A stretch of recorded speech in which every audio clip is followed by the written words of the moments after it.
Hello everyone. My name is Jamal and I want to tell you a real story today. When Dr. Sarah Chan stopped during the checkup and asked Rachel who her regular doctor was, Rachel said it was her husband Marcus. He worked as a gynecologist in the next town. But Dr. Chen became very quiet.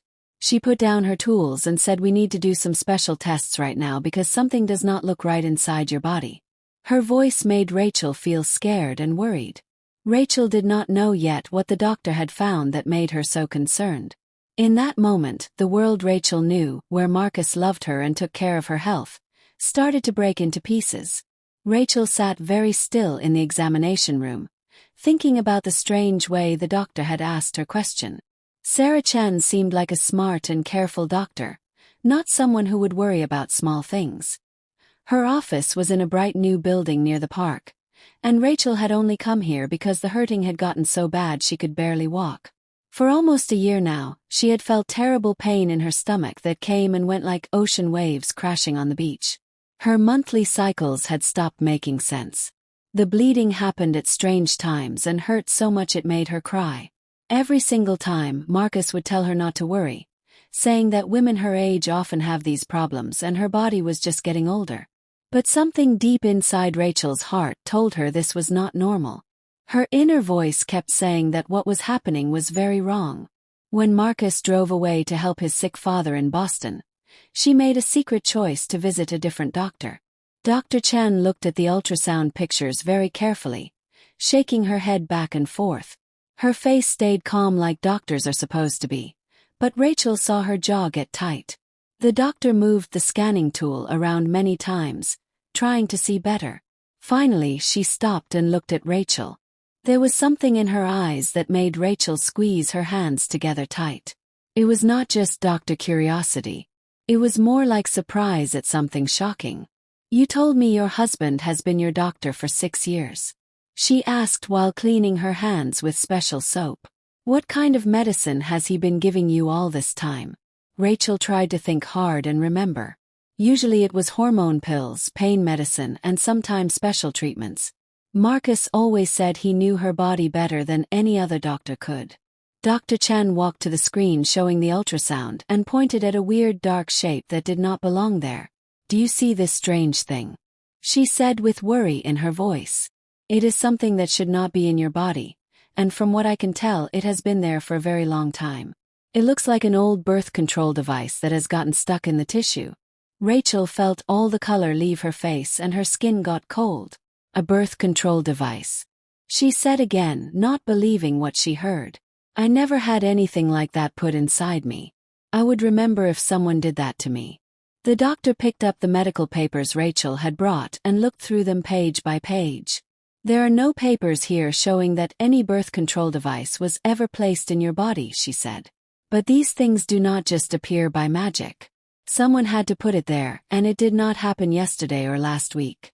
Rachel tried very hard to remember anything that could explain this mystery, but her mind was completely empty. She had always been scared of birth control devices, thinking they were dangerous and not safe. Marcus knew about her fears and never once talked about using that kind of birth control. "I need to do more tests right away," Dr. Chan said while standing up from her chair. "Blood tests, cancer marker tests, everything we can check. What I am seeing on this screen makes me very worried. The tissues around the foreign object look damaged. There are signs showing long infection." She walked out of the room, leaving Rachel alone with scary thoughts running through her head. Rachel tried to calm down and breathe slowly, looking for any reason that made sense. Maybe the doctor made a mistake.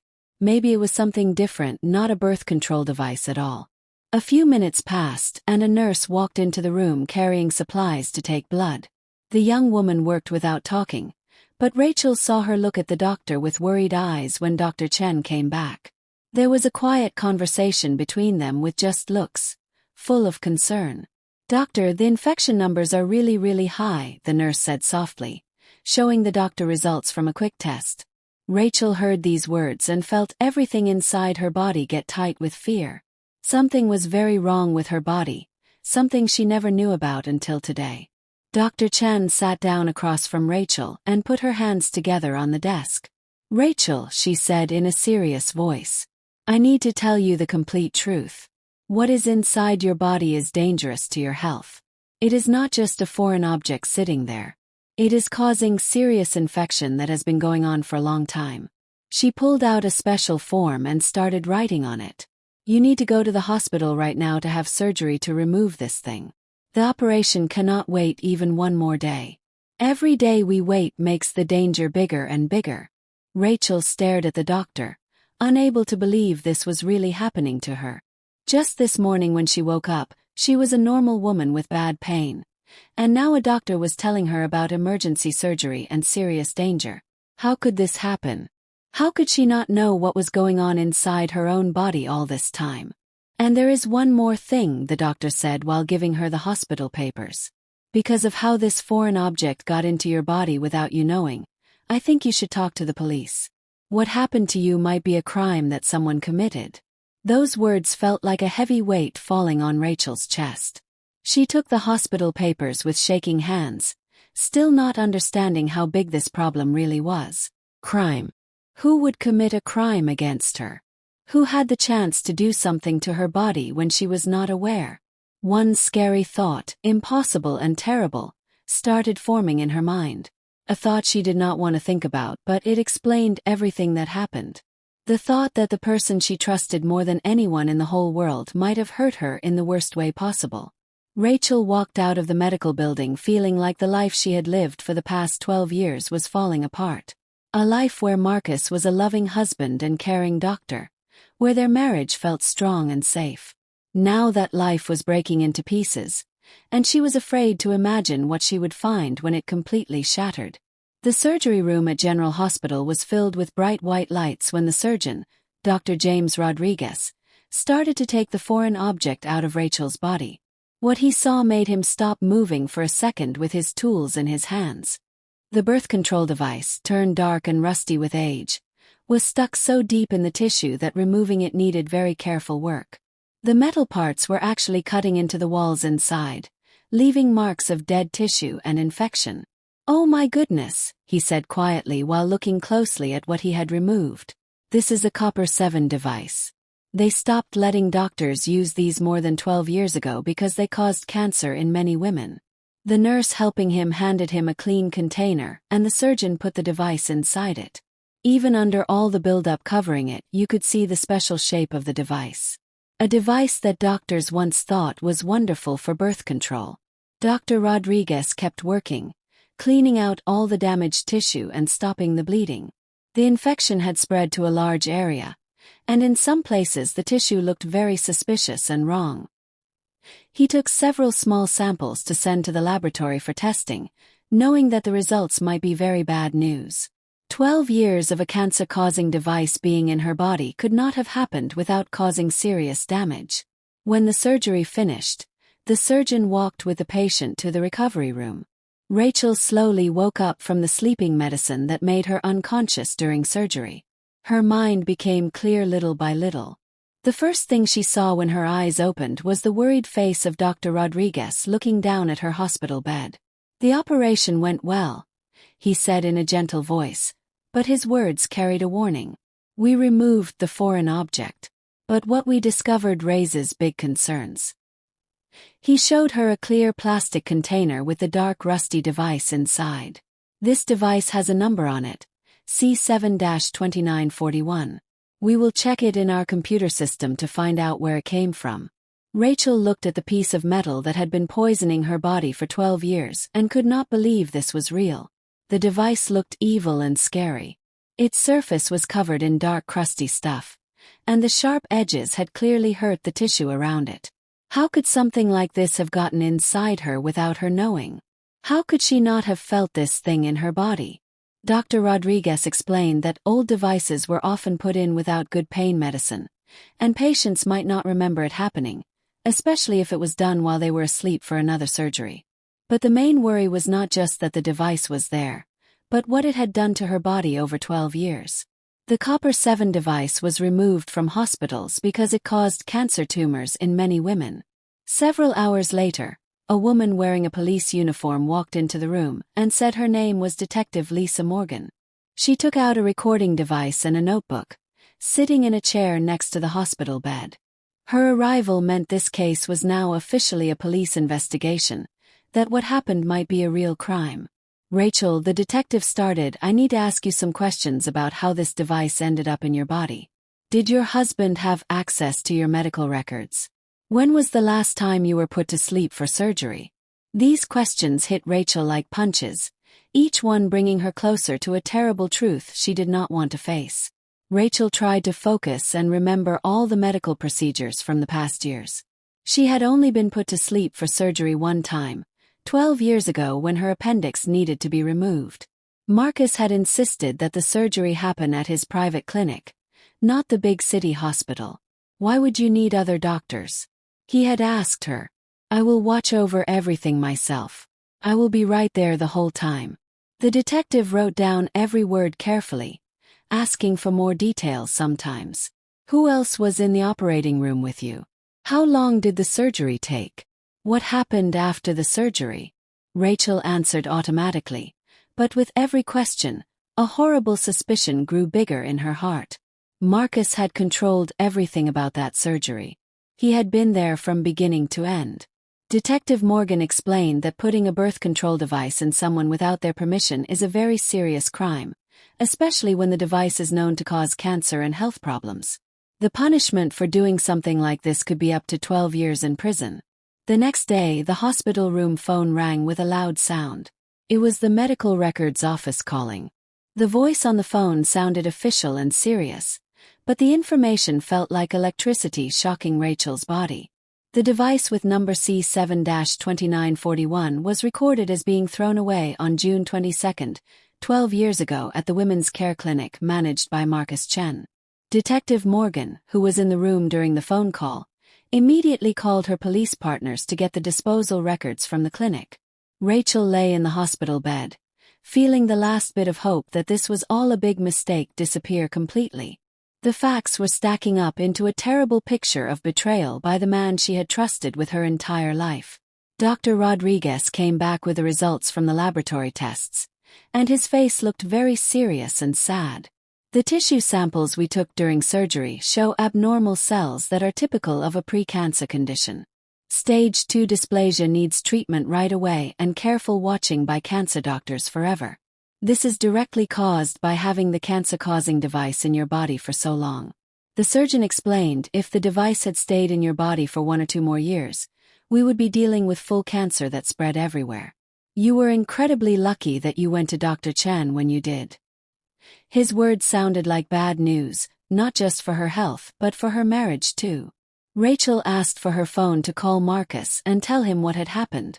But when she called his number, a woman she did not know answered the phone. "Hello, who is calling?" a woman's voice said with annoyance. "Marcus is busy right now. He is taking care of a patient who needs him." Rachel hung up without saying anything, realizing her husband's lying went much further than she ever imagined. Detective Morgan received copies of papers from Marcus's clinic through the fax machine. According to the medical device disposal list, device C7-2941 had been written down as broken and needing to be destroyed. The signature next to the entry was Marcus Chen's own handwriting. But instead of being destroyed like the papers said, the device had been used to secretly hurt his own wife.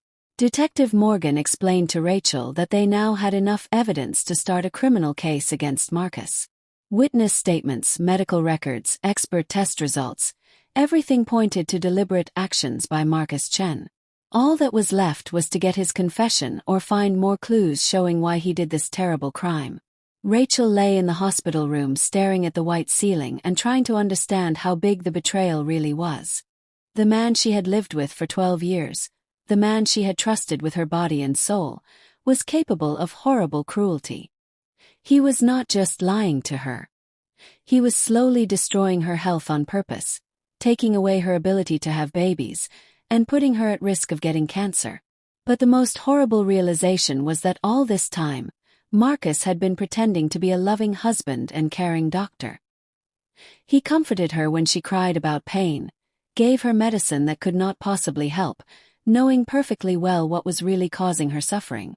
Every comforting word, Every explanation about her body changing as she got older was a mean lie. Now she had to fight not only for her health, but also find the strength to face the man who had been the center of her world for so long. In front of her was the court trial, the investigation, the need to prove what seemed impossible even to her. But most important, she had to find the answer to the question that hurt her the most. Why did Marcus do this? What made him commit such a terrible crime against his loving wife? If you like this video, please click the thumbs up button so YouTube knows you enjoy stories like this and shows more good stories to other people. Rachel left the hospital on the 4th day after her surgery and went straight to the women's care clinic where Marcus worked every day. Detective Morgan had given her special permission to look through her husband's office as part of the police investigation. The security guard let her in, but kept looking at his phone nervously, like he was thinking about calling Marcus to warn him his wife was there. Everything in Marcus's office was familiar to Rachel down to the smallest thing.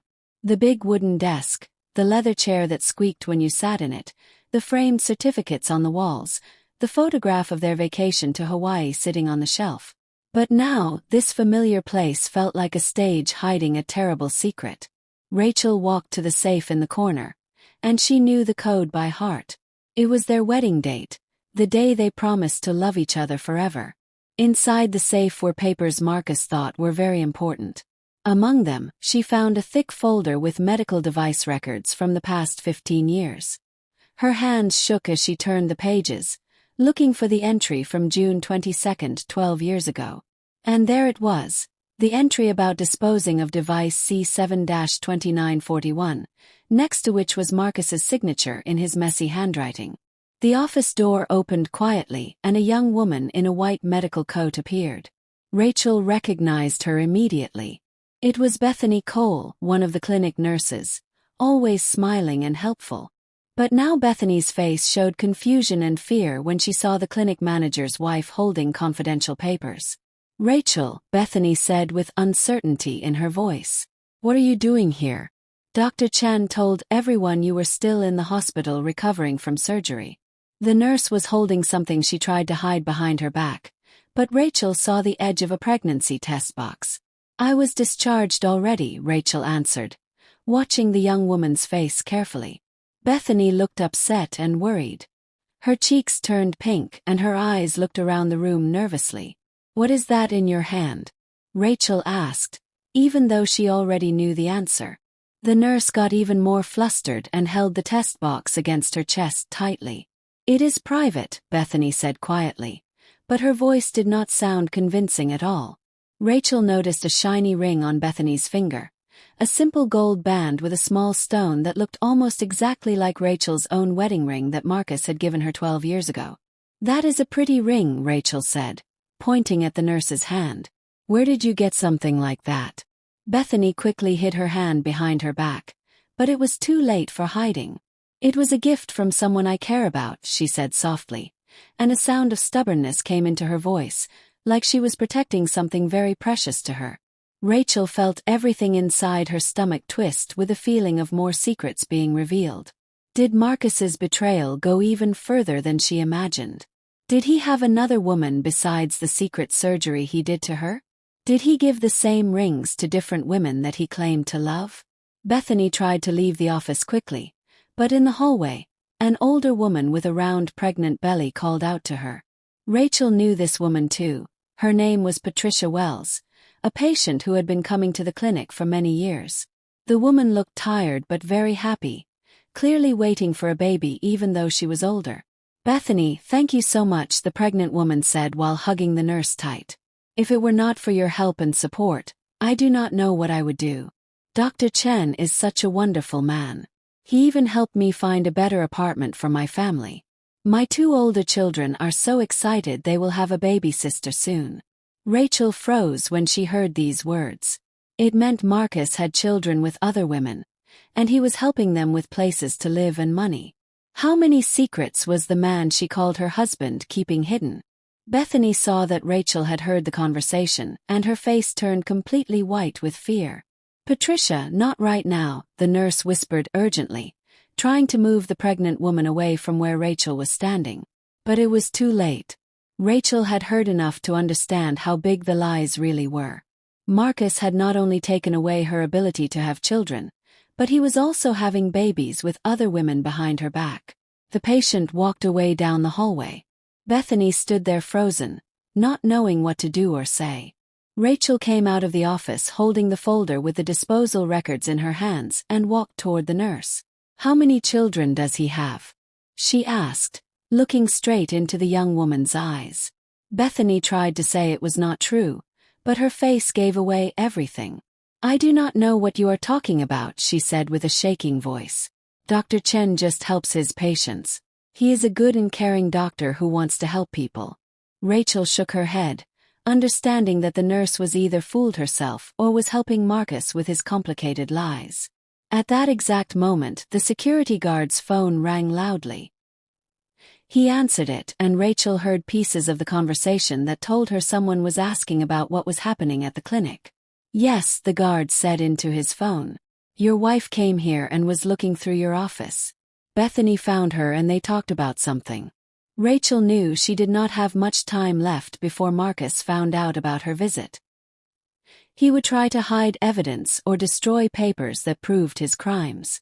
She quickly took pictures with her phone of the disposal record page showing the device number and Marcus's signature, and also several other suspicious entries that did not make sense. Bethany stood nearby, clearly fighting with herself inside. On one side, she felt loyal to Marcus and wanted to protect him.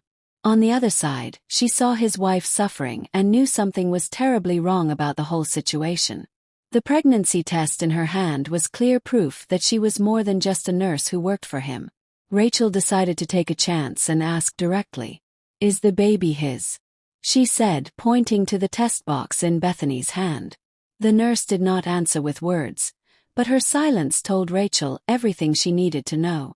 Tears started falling from Bethany's eyes, and she held the test against her chest like she was protecting her future baby from a scary world. "He promised me he would leave you and marry me," Bethany finally said in a voice so quiet Rachel could barely hear it. "He told me you were too sick to have children, that your marriage had been over for years. I did not know that he was the one who made you sick on purpose." These words were like a confession, proving Rachel's worst fears were true. "How many children do you have together already?" Rachel asked, feeling her whole world spin with shock and pain. Bethany looked up at her with eyes full of tears and guilt. "3," she whispered. "Emma is 7 years old. Noah is 5. And Lily is 3. They think their daddy works in a different city, which is why he cannot come home every night." Rachel felt like the floor disappeared under her feet and she was falling through empty space. So while she was suffering from pain caused by the device Marcus secretly put in her body, he was building a whole other family with a young nurse. He was being a father to children he took away from her. He played the role of loving dad to some kids and cold husband to his wife. The security guard finished his phone call and walked toward them, clearly having received orders from Marcus to make Rachel leave the building. "Rachel, I need to ask you to go now," he said, trying to sound polite but firm. "The manager said you are not allowed to be here without him present." Rachel knew her time was finished. She quickly left the clinic, taking with her the photos of the documents and the terrible knowledge of her husband's double life. In the car, she immediately called Detective Morgan and told her everything she had learned. Now they had not only proof of the crime against her health, but also a clear reason explaining why Marcus did it. Detective Morgan listened carefully to everything and promised to question Bethany Cole as a witness right away. She also planned to get a warrant to search the house and take all papers that might show more about Marcus's criminal actions. Rachel drove home, understanding her life was completely destroyed and could never be fixed. The man she trusted most in the entire world was capable of terrible betrayal that went beyond anything she imagined. He had not only hurt her body and stolen her chance to be a mother, but he had also lied to her for years while building a secret family with another woman. Now she had to find strength for a final confrontation with the man who had been the center of her universe for so long. In front of her was the trial, the exposure of all secrets, the need to prove what seemed unbelievable to most people. But most important, she needed to learn how to live again, free from the fake love and loyalty of the man who betrayed her in the cruelest way anyone could imagine. If you enjoy this story, please subscribe to my channel so you do not miss new videos in the future. The house was quiet when Rachel walked through the front door. But now that silence felt dangerous, full of hidden secrets and terrible lies waiting to be discovered. She went into Marcus's home office where his personal computer sat on the desk, a machine she had never needed to use before. She guessed the password on the second try. It was his mother's birthday, the person he always said was most important in his life besides Rachel. The computer screen showed a desktop organized very neatly. Folders had medical papers, research articles, photos from medical conferences, but one folder with a strange name caught her attention immediately. New Beginnings was what it was called, which made no sense for a doctor's work files. Rachel clicked on it and her heart stopped when she saw what appeared on the screen. Inside the folder were hundreds and hundreds of photos showing Bethany in personal moments, pictures of trips they took together, romantic dinners at fancy restaurants, and fun times with small children who clearly belonged to Marcus. In one photo, Marcus was holding a girl about 7 years old who had his exact same smile and eyes. Next to them stood a younger boy who also looked just like Marcus. These were Emma and Noah that Bethany had mentioned before. But the most terrible discovery was the messages between Marcus and Bethany that went back over 8 years. Rachel opened the message file and started reading, feeling everything inside her body clenched tighter with horror at every single line she read. The messages started with normal work questions, but slowly changed into personal confessions and plans for their future together. In one message dated 4 years ago, Marcus wrote to Bethany about his plans without hiding anything. "Do not worry, my love. I fixed the problem with Rachel forever. I gave her a special surprise during her surgery years ago.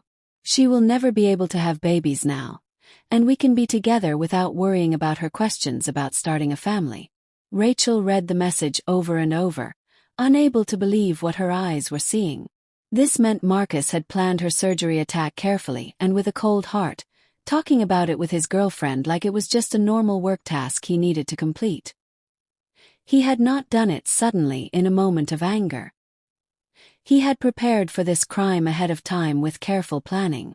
The messages became even more mean and cruel as Rachel kept reading.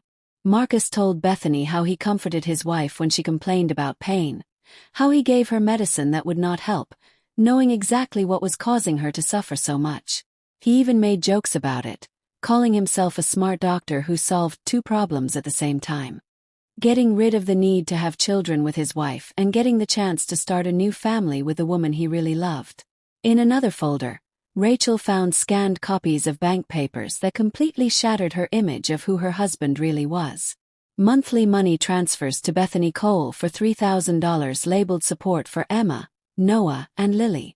It turned out Marcus was officially giving money to support 3 children with his girlfriend, while telling his wife that their family budget would not allow them to have children of their own. There were also papers for buying an apartment in Bethany's name, insurance plans for the children, and plans for their education and future.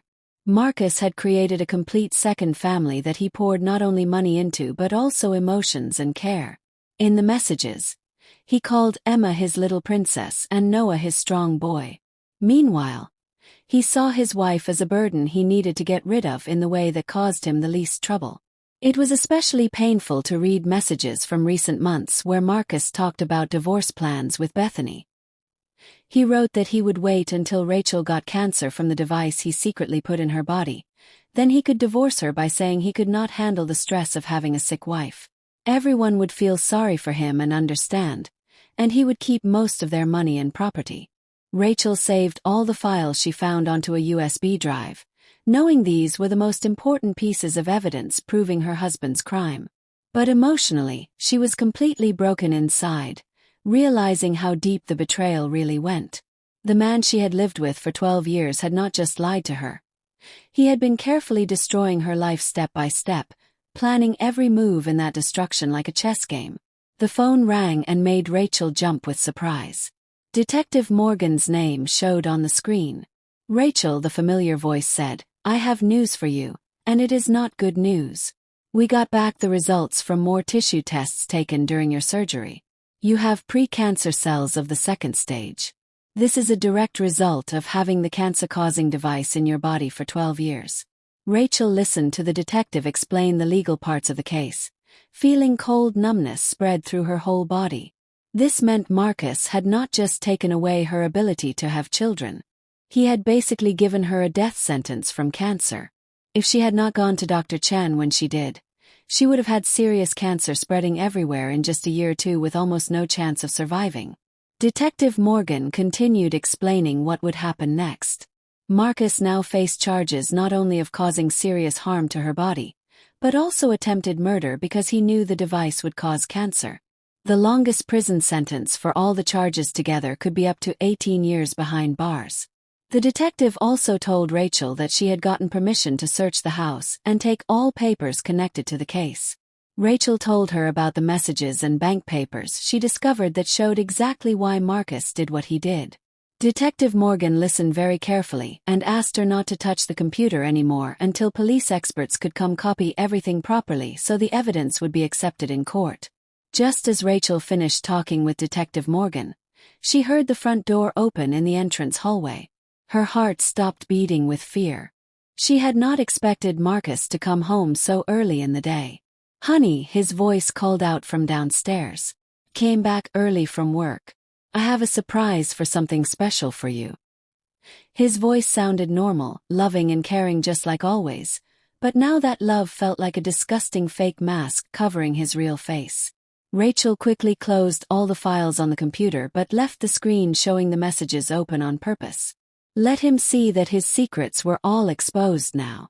Let him understand the game was completely over. She picked up the plastic container with the removed device from her purse, the one Dr. Rodriguez had given her as physical proof of the crime. Marcus's footsteps came closer to the office, and Rachel prepared herself for the hardest conversation of her entire life. She was about to look into the eyes of the man who had been slowly killing her for 12 years while pretending to be a loving husband and a caring doctor who only wanted what was best for her. She had to find strength somewhere deep inside to stand up against his lies and manipulation and tricks. The office door swung open and Marcus appeared holding a bouquet of yellow sunflowers in his hands, her favorite flowers that he knew she loved. He looked rested and happy, clearly thinking everything was fine and normal in their relationship, and he would have a nice evening with his wife. But his face instantly changed when he saw Rachel sitting at his computer with the messages clearly visible on the screen.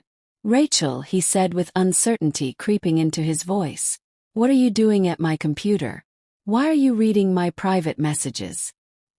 His voice shook with nervousness and his eyes jumped between the screen and his wife's face, trying to figure out how bad the situation really was.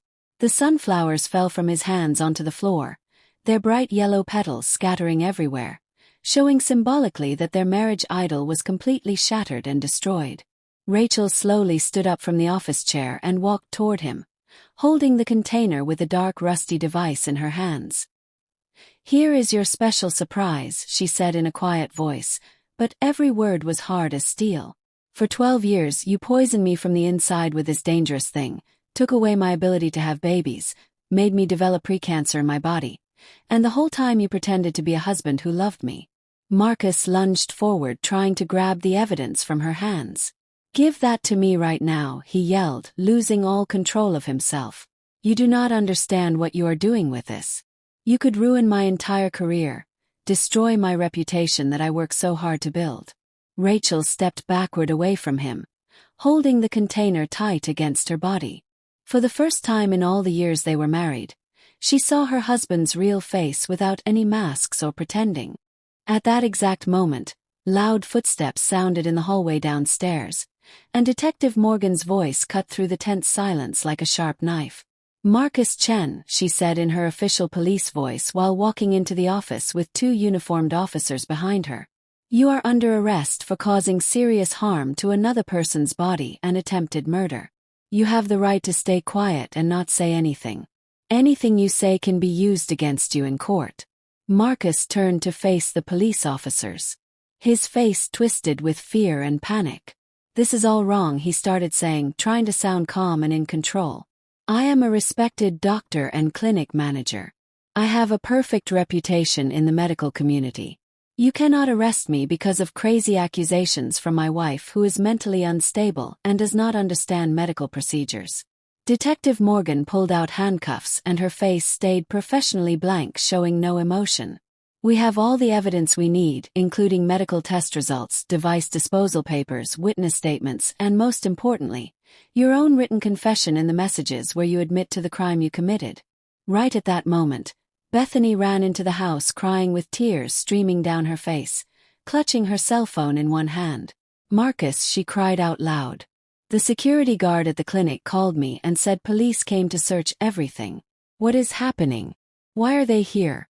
When she saw the handcuffs in the detective's hands, she rushed to her boyfriend, trying to protect him with her own body. "I will tell them everything they need to know," Bethany sobbed while turning to Detective Morgan. "It was all his idea from the very beginning, not mine. He told me his wife could not have children because she was born that way, that they had not been a real married couple for many years. I did not know that he made her sick himself by putting that device in her body secretly." Her confession came pouring out like water from a broken dam, destroying Marcus's last chance of escaping punishment for what he did. Marcus pushed Bethany away from him roughly and turned to face Rachel with desperation in his eyes, making one final attempt to justify his terrible actions. "I did this for us," he said with his voice breaking. "You said yourself you were not ready for children yet, that you wanted to focus on your career first and wait a few years.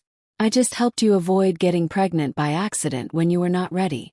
Rachel looked at him with disgust and disbelief, unable to accept that this man was still trying to make it seem like everything was her fault.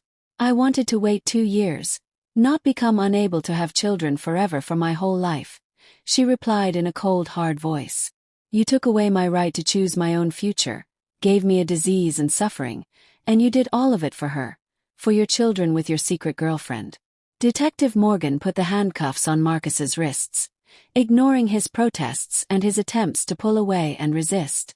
"Bethany Cole," she said to the crying woman, "you need to come with us to the police station to give your official statement. You are a very important witness in this case and we need your help." The nurse nodded her head up and down, understanding that her life had also changed forever in the worst way. Marcus was led toward the front door, but he kept turning his head back to look at Rachel, trying to find even a tiny spark of their old love in her eyes that might save him. "Rachel," he begged with his voice cracking, "we can fix everything that went wrong. I will find the best doctors in the country to help you. Please do not destroy our family over one terrible mistake I made." His words sounded pathetic and weak, even to his own ears. Rachel watched silently as the man she had shared 12 years of her life with was taken away in handcuffs. She felt no emotion except emptiness inside and relief that it was finally over. That man had died to her the moment she read his messages with Bethany talking about how he hurt her on purpose. What was being led away now was just an empty shell with a stranger and enemy hiding inside. Bethany stayed behind in the doorway for a moment. Her eyes moved back and forth between Rachel and Marcus being taken to the police car outside. "I truly did not know the real truth," she whispered with tears falling down her cheeks. "He told me you were sick from the day you were born. That doctors had told you that you could never safely have a baby. I thought I was helping him find happiness with a woman who could give him the children he always wanted." Rachel looked at her with sadness and pity, realizing that Bethany was also a victim of Marcus's lies and manipulation, just in a different way. "How old are you right now?" Rachel asked in a quiet voice. 28, the nurse answered while wiping tears from her face with her hand. Rachel shook her head, understanding that Marcus had tricked a very young woman when she was only 20 years old and just starting her nursing career. "He used you too," Rachel said with sympathy in her voice. "He promised he would divorce me and marry you and make you his real wife, but he never really planned to do that. If this whole situation had not happened and been discovered, he never would have left me because I gave him stability and respectability in the community that he needed."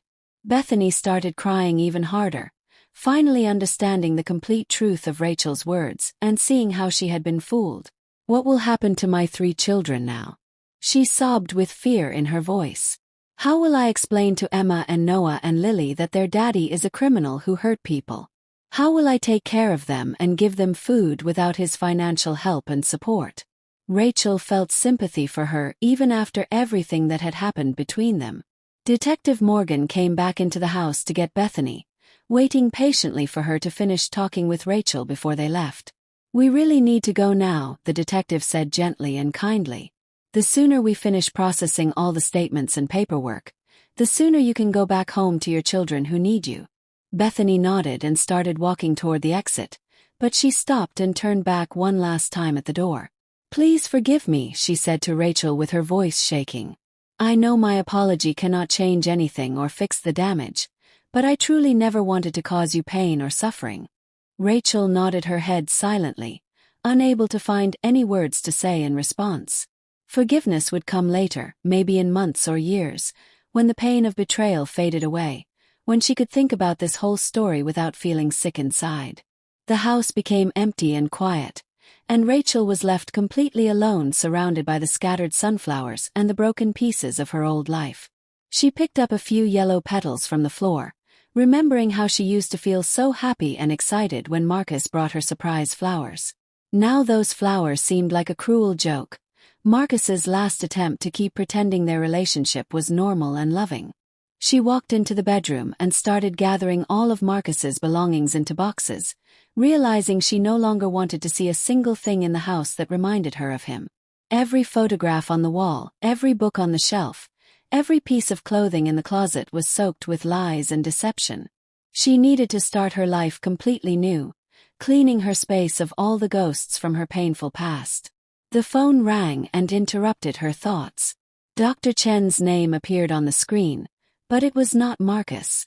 It was Sarah Chen from the medical center who had first discovered the device. "Rachel," she said with warmth and genuine concern in her voice. "I heard what happened with the arrest. How are you feeling right now? Do you need any medical help or someone to talk to?" Her concern was real and honest, with no hidden reasons behind it. "Thank you so much," Rachel replied, feeling warmth spread inside her chest in response to simple human kindness.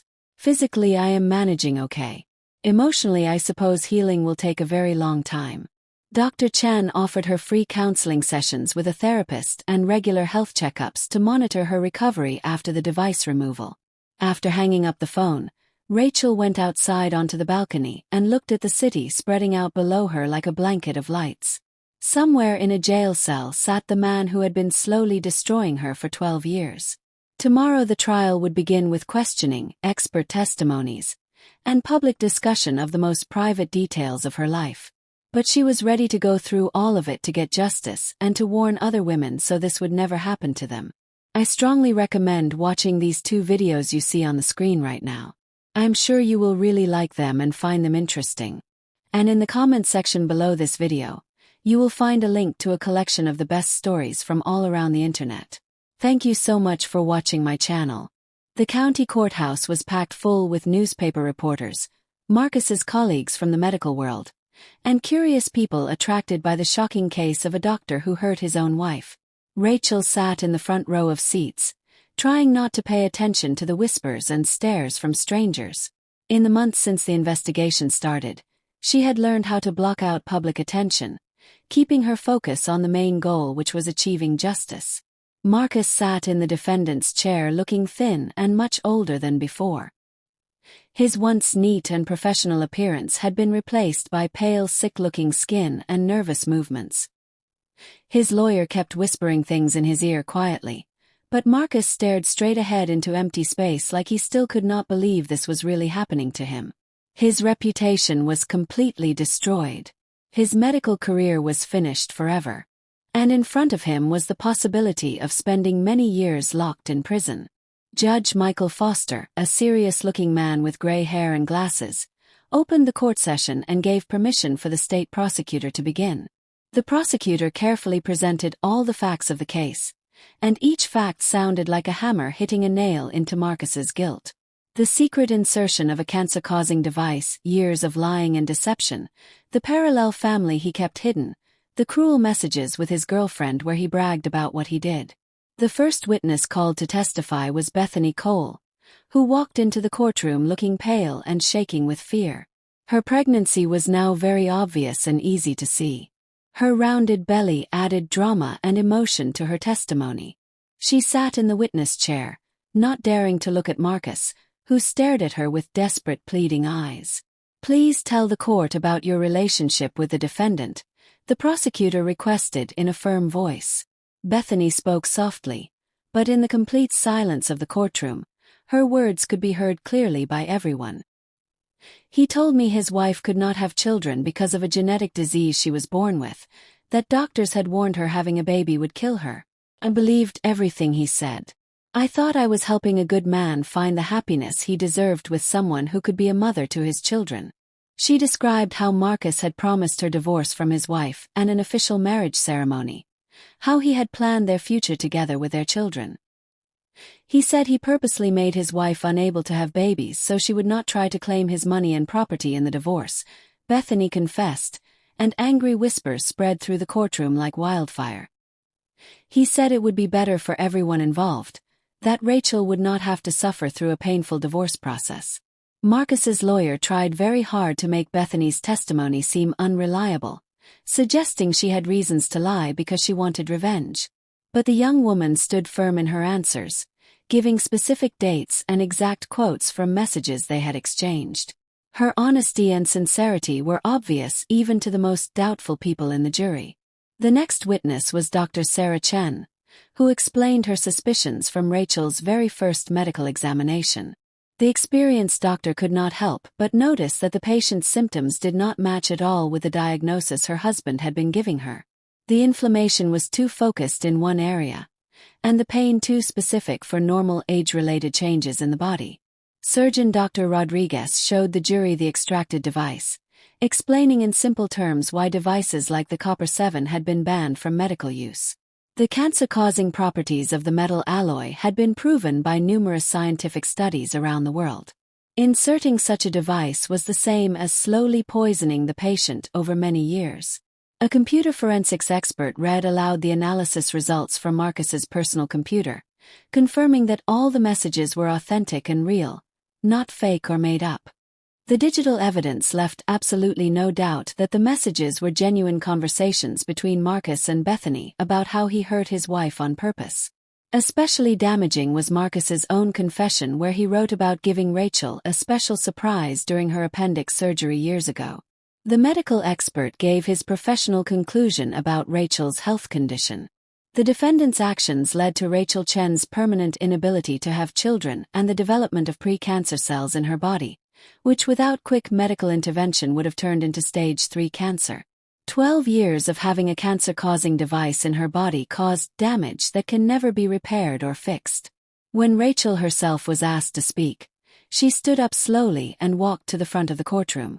The room fell completely silent as everyone waited to hear her words. She remained quiet for a long moment, gathering her courage and strength, and then she began speaking in a steady, calm voice. "I trusted this man with my health, my life, and my love.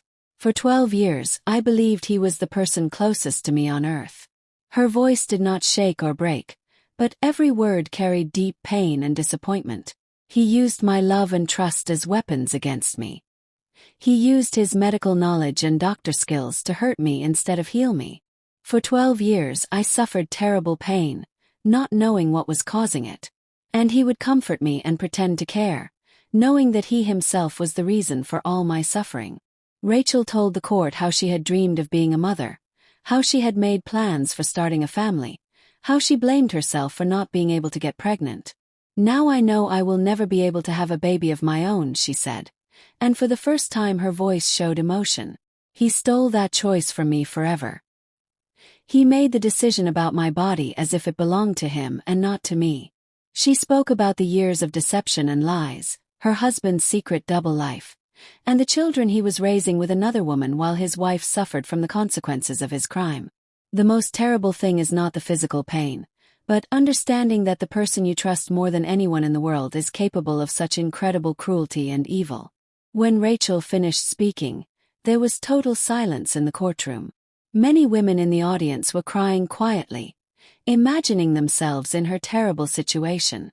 Even some of the jury members could not hide their emotions after hearing the story of years of suffering and betrayal. Marcus's lawyer tried to present his client's actions as a medical mistake made under stress, the result of professional burnout from working too many hours. But his arguments sounded completely unconvincing against the mountain of clear evidence showing deliberate criminal intent. The messages with Bethany left no doubt at all that Rachel's surgery attack had been planned very carefully ahead of time. Marcus himself refused to give testimony, limiting his participation to a formal acknowledgement that the basic facts of the case were true. He sat with his head hanging down, not brave enough to look his former wife in the eyes. His silence spoke louder than any words of excuse could have. The judge left the courtroom to think about the verdict, which took several hours of careful consideration. When the court session started again, Judge Foster read the decision in a strict official voice. Marcus Chan is found guilty of causing grievous bodily harm committed with particular cruelty, and is sentenced to 10 years in prison in a maximum security facility.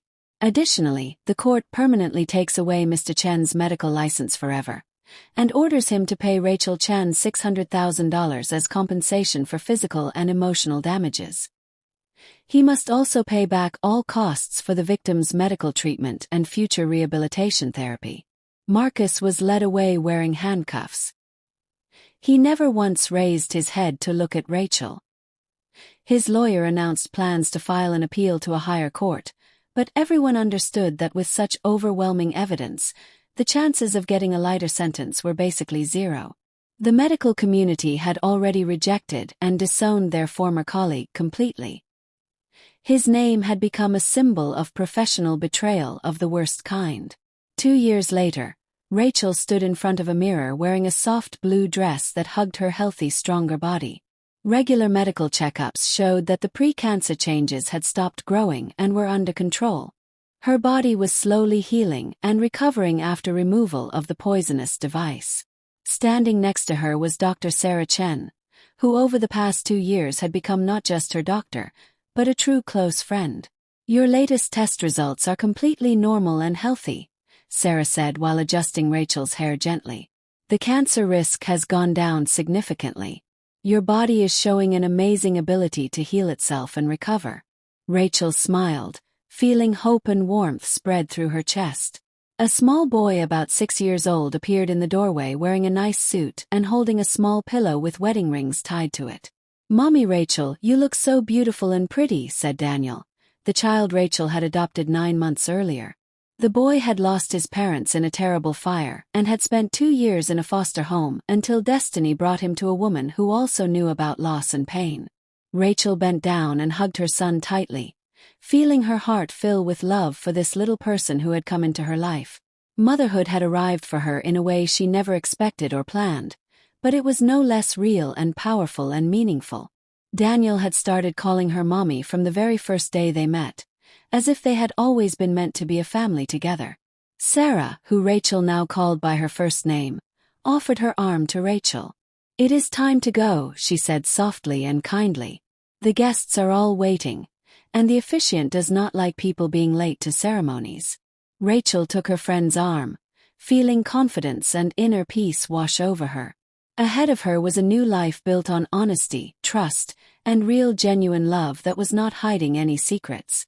Walking out of the house, she turned back and looked at the windows of the apartment where she had spent years living in deception and lies. Now it was just a building, stripped of all power over her feelings and emotions. The past was behind her forever, and the future looked bright and full of promise and hope. And that, my friends, is the end of my story. A journey that began in the deepest, darkest place of shock and betrayal, and ended right here in this beautiful moment of new beginnings. When I think back to those terrible years, to the pain and the lies and the monstrous deception, it is hard not to feel that deep ache in my heart. But you know what I realized? That pain was the fire that forced me to finally wake up and listen to that quiet voice inside my head. The one that kept saying, "Rachel, something is very wrong here. You need to get away and save yourself." If there is one single thing I want you to take away from my story and remember forever, it is this.